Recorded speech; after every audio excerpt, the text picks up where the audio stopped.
नमस्कार, मैं श्वेता आपका मेरा हक मेरा देश न्यूज में स्वागत करती हूं। तो चलिए रुक करते हैं आज की प्रमुख खबर की ओर।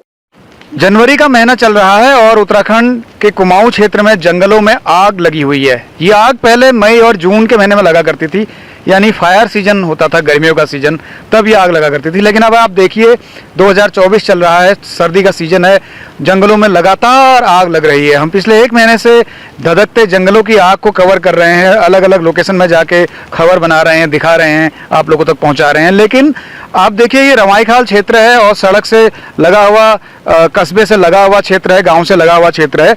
यहाँ बिल्कुल गांव के पास तक आग पहुंच चुकी है, लेकिन प्रशासन अभी तक नहीं चेता है। वन विभाग की कोई कार्रवाई होती हुई दिखती नहीं है, इस आग को बुझाने के कोई भी प्रयास होते हुए दिखते नहीं है। अधिकांशतः ऐसा क्यों हो रहा है इस हमारे क्षेत्र में? उत्तराखंड के धधकते जंगलों की सुध कौन लेगा? विगत एक माह से उत्तराखंड बागेश्वर के जंगलों में आग लगी है। बहुत बड़ी तादाद में जंगल धधक रहे हैं। जंगलों में आग लगने से जंगली जानवरों ने रिहायशी इलाकों की ओर रुख कर लिया है। क्षेत्र में गोलदार का खतरा भी बढ़ गया है। जंगलों में लगी आग से वातावरण में धुआं फैल रहा है, जिससे बीमारियां भी बढ़ रही हैं। पर्यावरण संरक्षण और संवर्धन को खतरा उत्पन्न हो गया है।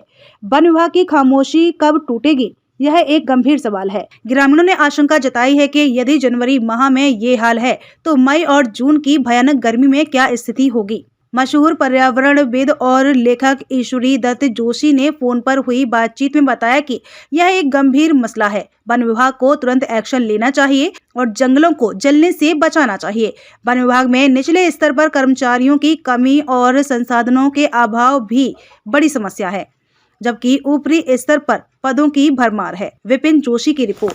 बस सर, एक ये जंगलों में जो आग लग रही है आजकल ना, हर तरह जल रहे जंगल, तो उसका क्या इन्वायरमेंटल इफेक्ट दिखता है आपको? थोड़ा इस पर बात करनी थी। तो ये जो आपकी मेरी बातचीत है, इसको मैं उस खबर में लगा देता। आज के लिए खबर बना रहा हूँ ना। तो क्या लगता है सर आपको, आप क्या कहना चाहेंगे इस पर?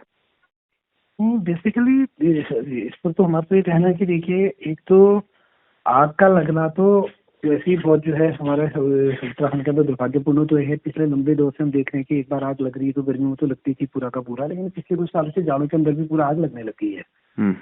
तो आग लगी तो उसके जब हम देखते हैं तो एक तरफ कई बार वन विभाग ये बोल दे रहा है कि भाई हमने ये तो हम कंट्रोल फायर लगा रहे हैं, उनकी कई जगह में स्टेटमेंट देख रहा था। एक तो वो भी कंट्रोल फायर की बात करो तो जबकि कंट्रोल फायर नहीं है। कंट्रोल फायर तो कभी भी हो पहाड़ के ऊपर टॉप से लगाई जाती थी, वो ताकि धीरे धीरे नीचे को फैलती थी। और इसका जो बड़ा कारण हमको एक दिख रहा है कि पिछले दौर में जो गांव और जंगल के पूरे रिश्ते बदले हैं और आग लगने पर लोगों को बुझाने के लिए न जाना तो एक बड़ा कारण है। उसके साथ साथ जो पशुओं की संख्या गांव के अंदर बहुत तेजी के साथ घटी है, जंगलों के और गांव के रिश्ते बदले हैं, निर्भरता घटी है। तो जो घास, पहले तो लोग रिजर्व फॉरेस्ट के अंदर भी बहुत दूर दूर जाकर के पूरे के पूरे घासों को वो काट लेते थे, लेकिन अभी ये जो ये वाली घास होती थी बरसात के बाद जो हम गाजी हमारे यहाँ कहते हैं, तो अभी ये पूरा घर के आसपास की सड़क के आसपास आप देख रहे हो तो वो घास जैसी की तैसी पड़ी हुई है। तो जो आग लग रहा है तो इसका बड़ा असर है कि जो गर्मियों में तो 2-3 महीने दिक्कत वाला रहता था, लेकिन पूरे जाड़ों में ही जिस तरीके से आग लगने लगी है अभी से, और ये पूरा पूरा जल रहा है। पूरा पर्यावरण पर तो सब लोग जानते हैं, उस पर तो बहुत बात किया करना कि क्या क्या उसका असर ये सब दिख रहा है, लेकिन है बहुत बहुत नुकसानदायक और बहुत दुर्भाग्यपूर्ण ही है पूरा ये। तो ये तो जैसे बागेश्वर के आसपास के पूरे गरुड़ क्षेत्र में, बागेश्वर क्षेत्र में अलग अलग जगह पे हर रेंज में आग फैली हुई है। बिल्कुल। तो हम एक महीने से इसको फॉलो कर रहे हैं और कोई किसी तरह की कोई गंभीरता नहीं दिखाई दे रही है डिपार्टमेंट में भी ना। नहीं, बिल्कुल। दरअसल सवाल ये है ना, वो वन विभाग के अंदर भी जितनी बातें हो रही है हवाई हो रही है। मैं इस पर ये कहना चाह रही, ये सिर्फ बागेश्वर का मामला नहीं है। आप बिशप सेंचुरी जैसी जगह में 3-4 बार आग लग गई और अभी भी पूरा जंगल इस वक्त भी जल रहा है। अगर आप कल परसों अगर अल्मोड़ा से इधर निकल करके आए, आपको दूर दराज चारों तरफ जो है आग पूरे रात को सब जगह आग जलती हुई दिख रही है। लेकिन विभाग का जो बड़ा दिक्कत हमारा है, आप ये जो निचले स्तर पर गर्मी के टाइम पे तो 2-3 महीने के लिए सीजनल फायर रख देते, तो जो पूरा विभाग का है पिरामिड उल्टा हो गया है। अब आप देखेंगे जिस वक्त स्टेट बना था उस वक्त हमारे पास यहाँ पर मुश्किल से शायद 2 पीसीसीएफ हमारे पास हुआ करते थे, आज 32 तो पीसीसीएफ हो गए। ऊपरी स्तर पर तो अधिकारियों को भरमार कर दिया, लेकिन निचले स्तर पर कर्मचारी है ही नहीं। 2-2, 3-3 बीट को एक वन रक्षक देख रहा है। 15,000 हेक्टेयर क्षेत्रफल एक उसके बाद वन बीट अधिकारी फॉरेस्ट गार्ड के पास है। जो 2-3 महीने के लिए गर्मियों में सीजनल फायर फाइटर रखे जाते थे, अब जो पिछले साल बिनसर के अंदर सिग्नल फायर आर्चर रखे गए थे, अब दूसरा फायर सीजन शुरू हो रहा है, उनको जो थोड़ा बहुत जो वो मिलता है, उनको मानदेय मिलता है 3 महीने के लिए रखे जाते हैं जो, तो वो मानदेय आज तक नहीं मिला हुआ है। तो निचले स्तर पर तो ये सब है, नए संसाधन है, न जो है लोग हैं, और जो पहले लोग पूरे के पूरे जंगल बाग बुझाने के लिए चले जाते थे, तो उनका गांव और उनका जो है पूरा रिश्ता जिस तरह से पूरे हकूक खत्म हुए, तमाम सारा चीजें रही, तो आज पूरे उनके रिश्ते बदल गए हैं, उनको बहुत ज्यादा इंटरेस्ट दिख नहीं रहा है। वन पंचायतों की चीज भी पूरी की पूरी एक प्रकार से देखो तो वो पंचायत के नियंत्रण में दे दी गई, बिना पैसों का चौकीदार बना रखा है।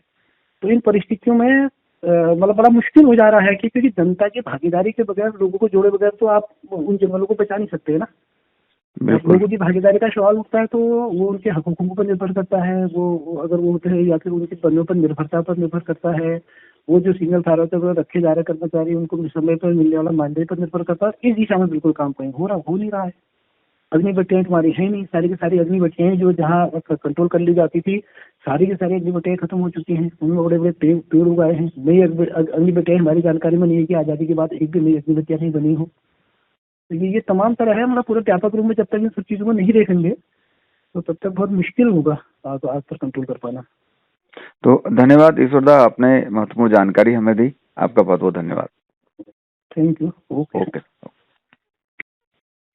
मेरा हक मेरा देश न्यूज के लिए मैं विपिन जोशी, बागेश्वर से। खबरों में अब तक के लिए बस इतना ही। फिर होगी आपसे मुलाकात ऐसी ही किसी बड़ी खबर के साथ। तब तक के लिए नमस्कार और देखते रहिए मेरा हक मेरा देश न्यूज।